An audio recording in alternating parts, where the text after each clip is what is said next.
ഷെയ്ഖ് ഹസീന ഇന്ത്യയിലേക്ക് വരണമെന്ന് പെട്ടെന്ന് അറിയിക്കുകയായിരുന്നുവെന്ന് വിദേശകാര്യമന്ത്രി എസ് ജയശങ്കർ രാജ്യസഭയിൽ പറഞ്ഞു. ബംഗ്ലാദേശിലെ സ്ഥിതി വിലയിരുത്തുകയാണെന്നും ന്യൂനപക്ഷങ്ങൾ ആക്രമിക്കപ്പെടുന്നുവെന്നും അദ്ദേഹം വിശദീകരിച്ചു. കലാപത്തെ തുടർന്ന് പ്രധാനമന്ത്രി സ്ഥാനം രാജിവെച്ച് രാജ്യം വിട്ട ഷെയ്ഖ് ഹസീന ഇന്ത്യയിൽ തന്നെയുണ്ടെന്നും അവർക്ക് എല്ലാ സഹായവും ഇന്ത്യ നൽകുമെന്നും സർവകക്ഷി യോഗത്തിൽ കേന്ദ്ര സർക്കാർ അറിയിച്ചു.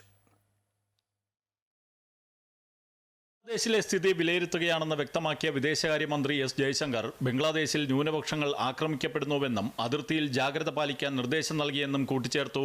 What was particularly worrying was that minorities, their businesses and temples also came under attack at multiple locations. The full extent of this is still not clear. Sheikh Hasina ഇന്ത്യയിലുണ്ടെന്നും അവർക്ക് ഭാവി നടപടികൾ സ്വീകരിക്കാൻ സമയം നൽകിയിരിക്കുകയാണെന്നും സർവകക്ഷി യോഗത്തിൽ വിദേശകാര്യമന്ത്രി വ്യക്തമാക്കിയിരുന്നു. ബംഗ്ലാദേശിലെ കലാപത്തിൽ വിദേശ ഇടപെടലുണ്ടോ എന്ന് ഇപ്പോൾ പറയാനാകില്ലെന്നും ജയശങ്കർ കൂട്ടിച്ചേർത്തു.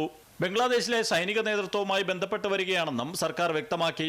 ബംഗ്ലാദേശിൽ നിന്ന് ഇന്ത്യക്കാരെ ഒഴിപ്പിക്കേണ്ട സാഹചര്യം തൽക്കാലം ഇല്ലെന്ന നിലപാടാണ് കേന്ദ്രം സർവകക്ഷി യോഗത്തെ അറിയിച്ചത്. ബംഗ്ലാദേശിലെ വിദ്യാർത്ഥികളടക്കം മുഴുവൻ ഇന്ത്യക്കാരുടെയും സുരക്ഷ ഉറപ്പാക്കണമെന്ന് കോൺഗ്രസ് സർവകക്ഷി യോഗത്തിൽ ആവശ്യപ്പെട്ടു.